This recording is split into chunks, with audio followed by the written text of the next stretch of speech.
It was a familiar scene, more familiar than any I had seen before. A scene I knew all too well. What, the fucking sky? この風景の方がしっくりくる？ああ、そりゃあの村の記憶なんて今の今まで忘れてたんだからな。そうだね。あれから俺は間宮拓司になったのか。さあね。少なくとも見た目はあんたはあんたのままだったけど。Yeah, but this entire time we thought that that was Takuji. でも俺は間宮拓司として生きることになった。病院の先生の話曰く、心的外傷後ストレス障害、いわゆる PTSD だって診察したけどね。だけど村人は間宮拓司の呪い、あるいは早波琴美の力だと考えた。琴美さん、死人帰りできるって噂だったからね。Yeah. それで真相はどうだったんだ？真相？そんなのわかるわけないだろ。あんたに間宮拓司が取り付いたことを否定する材料なんてないし。もちろん PTSD によって作り出された人格だって否定もできない。どっちだって説明方法としてはどっこいどっこいだよ。Yeah, and in terms of like keeping things on the real side, I'll go with that. ただ事実として、それ以後あんたは自らを間宮友実と認識せずに間宮拓司と認識した。それは確かみたいだな。それでここはどこだと思う？屋上、シートが。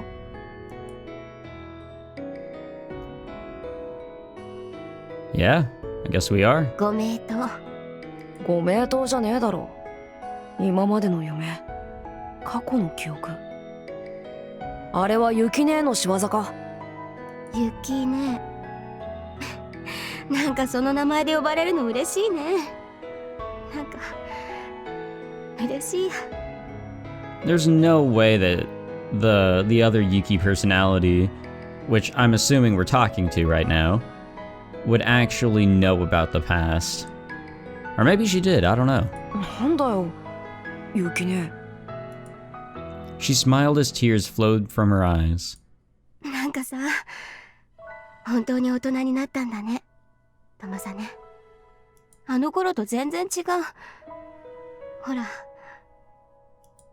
She grabbed my arm. あんなに細かった腕もさ、私より全然太いじゃん。あ、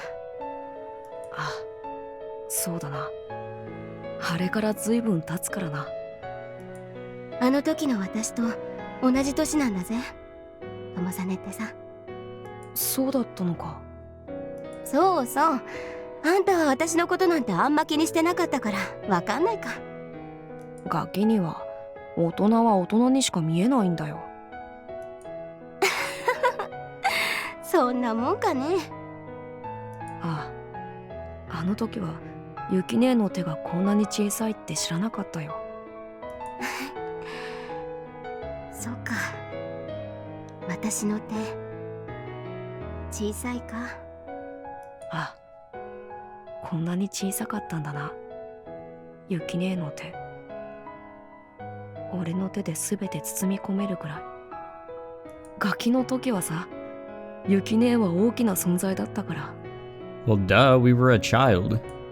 でも胸は結構でかいんだぞ。Who cares about that? でもそれでも俺の脅威より小さいだろう。体だって俺より全然小さい。友実だって男にしてはだいぶチビだけどな。でも雪姉よりは大きいよ。そうだね。私よりもう全然大きいよ、友実。雪姉はずっと知っていたのか？何も？俺たちの過去だよ。いや、残念ながら事実を全て知ったのはだいぶ後だよ。この肉体の無意識化を見ることができるようになってからだね。明晰夢によってか。そういうこと。ここもまたシートの屋上を模して作られた明晰夢。そうだね。そして俺が今まで見ていたのも過去にあった記憶。そうだね。あんたが辛くて封印した記憶だよ。Yeah, I can see why now. 弱い人間だな、俺って。そんなことないよ。もしかしたら本当に呪いかもしれないしさ。Yeah, I'm not gonna go with the whole curse thing. I'm gonna try and keep things on the real side. それでもその呪いに負 Because け I た have ん no だろ。 imagination. 俺何言ってるんだよ。あんたがいつ負けたんだよ。負けてばかりだろ。あの日だって葉崎を守ったのは雪姉だ。俺は葉崎を守るって約束したのに全然守ることができなかった。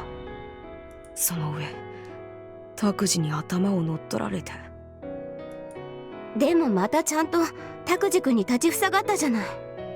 Yeah, and then he yeeted himself off the roof. そうだな、また立ちふさがって乾杯した。なんて無様なんだか。何言ってるんだよ。それでいいんだろ。 Yeah, it's okay until the entire body is gone. 何がだよ、いいわけないだろ。こんなのさ、演出なんだろ。演出？ああ、そう。ヒーロー登場ってそういうもんなんだろ。ヒーロー？あんたはヒーローなんだろ。変身ヒーロー。 Oh yeah, apparently, since we have like 3 fucking personalities with their own looks in this goddamn head of ours. 葉崎ちゃんにはさ、辛い思いさせたけどさ、こんなのだってこれから続く幸せの日々へのちょっとしたスパイスになるんだろ。雪ね。約束したんだろ、葉崎ちゃんと。 Yeah, I guess we did. あの海岸でさ、拓司が救世主なら俺はヒーローだ。お前を守るためにどんなピンチな時でも立ち上がる。逆にピンチの時は演出だと思ってくれよ。だってピンチをチャンスに変えてこそヒーローだからさ。葉崎ちゃんは最後まで信じてるぞ、あんたがヒーローであることを。雪ね。もちろん私だってさ。友実は最後の最後まで負けない。どんなことがあっても負けない。だってさ、ヒーローってそういうもんなんだろ。私だって信じてるんだよ。友実はヒーローでさ、最後に全てを解決してくれるってさ。何言ってるんだよ。だったら雪音を守れなかった時点で。バカ。だからお前は葉崎ちゃん専用のヒーローなんだろ。雪音だって信じてるって言ってたじゃないか。ああ、信じてるよ。 Yukine gave me a big grin, but it was as if she was still fighting back her tears. 私が連れて行くからさ、あなたは行きなさいよ。連れて行く？拓司くん、あの電波坊やは私が連れて行ってやるからさ。あんたは先に進みなさいよ。先？ああ、そうだよ。この先だよ。ひまわりの咲く丘の先、登れない坂道の先。あんたはそこまでまた葉崎ちゃんを迎えに行かなきゃいけないんだよ。登れない坂道。ほら、ちゃんとしろよ、友実。ここでお別れなんだから。お別れ？そうだよ。とりあえずお別れだ。私は彼をちゃんと届けないとダメだからね。雪音。そんな顔するなよ、友実。ほら、私の存在感じるだろ。 Well, it is all a dream after all. Yukine held my hand tightly. Her hand was very small and soft. 私はいつでもあんたのそばにいるよ。私は行かなきゃいけないけどさ、それでもちゃんと友実のそばにいつでもいるから。Yukine slowly let go of my hand. And then, she took a step back and shouted. さあ行きなさい。 Plus ultra- oh wait, sorry. ヒーローが最後にヒロイン守れないでどうすんのさ。そうでしょ友さね。今の葉咲ちゃんが信じ、私が信じた友さね。勝つんだろ運命に。兄さん Oh shit. 葉咲 Hasaki had taken hold of my leg just as I jumped from the rooftop. But Hasaki's weak body was being slowly pulled over the edge. 葉咲手を離せバカかお前今すぐ手を離せ Hasaki's face turned pale. 今の声。早くしろこのままだとお前まで落ちる手を離せお兄さんお兄さん生きてたんだ消えてなかったんだ私 Okay, well, this really isn't the time for this, in all honesty. Hasaki lost her footing for a split second. Her body slipped further over the edge of the roof. And yet... よかったあの時もうとも兄さん消えちゃったと思ったから私分かったそんなことより離せ手を嫌だよ Big tears welled up in Hasaki's eyes. Hasaki tried to say something through her tears, but it wouldn't come out. She cried as her strength slowly began to fail her. Her body was slowly pulled over the edge. Nevertheless, she didn't loosen her grip on my leg at all. She did the complete opposite. Her tiny hands took a stronger hold on my body so that she wouldn't lose me. 何やってるんだ葉咲 Showing off that fucking Hasaki strength right there. 嫌だよ She raised her hand, or her head, excuse me, and looked me in the eyes. I thought she was despairing for me, but when she looked up, I saw a smile on her tear-stained face. 何言ってる嫌だよって言ったんだよ私バカかこのままじゃお前までそんなの関係ない関係ないわけないだろ俺はお前を守るためにそんなの知らないよ葉咲 I had never seen Hasaki raise her voice like that before. She never let her emotions show like this. She never expressed her own will like this before. 私は守られるだけの私じゃない私はとも兄さんが好きなのとも兄さんが死んだと思って悲しかったもうどうでもいいと思っただから本当は拓司兄さんなんて助けたいなと思わなかったとも兄さんを殺した人だからでも拓司兄さん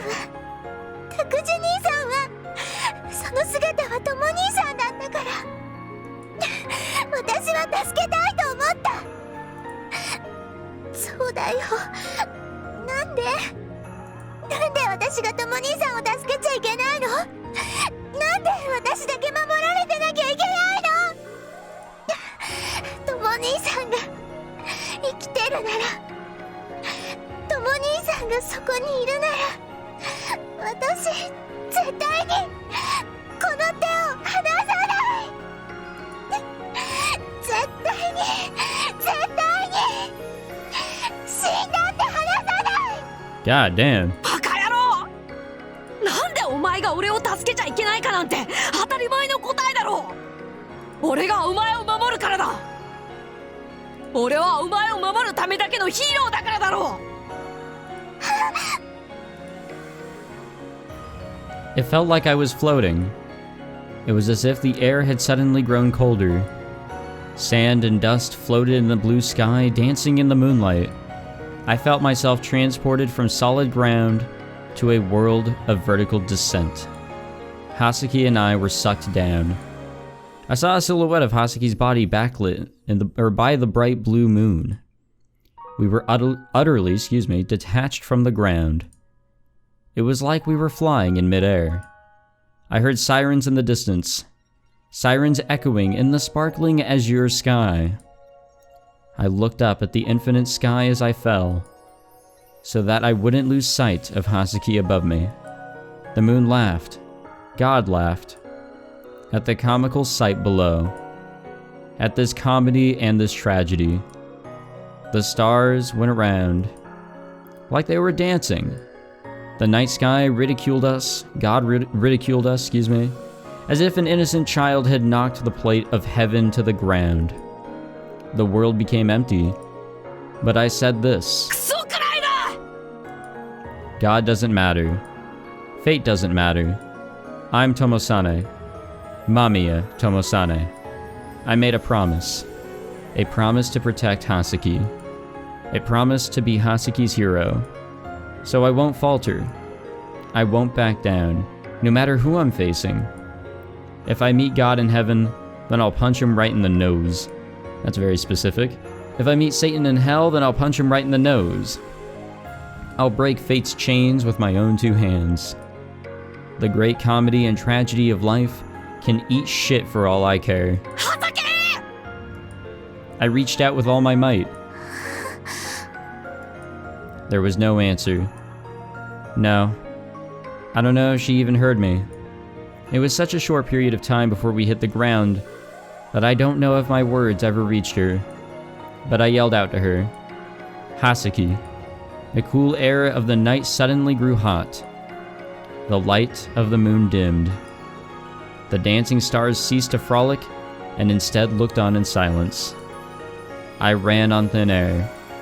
I fought against God's will and ran. And then my hand reached Hasaki. Freefall, the unavoidable fate which we call gravity, finally sucked us down to earth. For men who cannot fly through the air, the only choice is to fall to earth. But I refused. There was no despair in that moment. The only choice I had was to do what I had to do. What I had to do in that very moment, to live. And what I had to do to live tomorrow. Gravity tried to kill us both. It tried to slam us into the ground and end it all. I struggled in the air. It was futile. Man is powerless in the air. There's no fighting it. There's nothing man can do to fight gravity. And yet I struggled in the air. The powerless struggling before a colossal foe. I didn't care if I looked pathetic. I would do anything, pathetic or otherwise, if only to live. God damn. As I kicked out my leg, it broke through the glass on the building. The glass broke, and I crashed into the building's eaves. Agony raced through my breaking body. But I held onto Hasaki. Pain was irrelevant. I held Hasaki to my chest. I wasn't going to let anyone or anything hurt her. The eaves didn't catch us. They merely threw us into the air once again. Another impact, just like the last. But I could no longer see what I was even crashing into. Yeah, I don't know what the fuck's happening anymore. I had lost all sense of balance or direction, falling and colliding with whatever was in my way as I fell from the school building. That's probably what happened. An untold number of impacts left my ears ringing. It was a disturbing sound. There was no pain. There was no light. The only thing I could feel was Hasaki's warmth in my arms. Did we die? The moon laughed. The moon laughed at me. The moon laughed at me as if it hadn't just seen me take that fall. As if it knew nothing of the impure things in this world. As if the ignorant of the filthy, the spoiled, the rotten things on earth. It simply bathed us with its beautiful light. And it laughed at the world dyed with blue moonlight underneath it. The moon laughed. Underneath that laughing moon, I can only fall and get beaten up by the unceasing blows of gravity. I fell, powerless to do anything else. At the end, the moon came into view again. But it wasn't laughing at me with scorn. It looked truly sad. As if it was crying. なんだよ。てめえ。俺を嘲笑ってたんじゃないのか。俺を見て泣いてたのかよ。My weak, broken voice barely escaped my throat. And I thought that I could still speak. I'm not sure if I was actually making any sound, though. Now that I think back on it, it was perfectly silent in that moment. The sound of the wind I'd heard before. The sound of the sirens. The sound of crashing into the building time and time again. All of those sounds had disappeared from the world. I guess we went deaf. The silence was unbroken. And I thought to myself about how bad it was. In my life up until that moment, I'd never experienced such a profound silence. It was an impossible silence. I thought it was the end. I thought I was done for. とも兄さん。 Oh?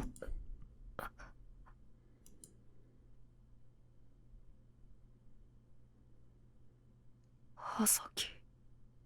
とも兄さん。とも兄さん。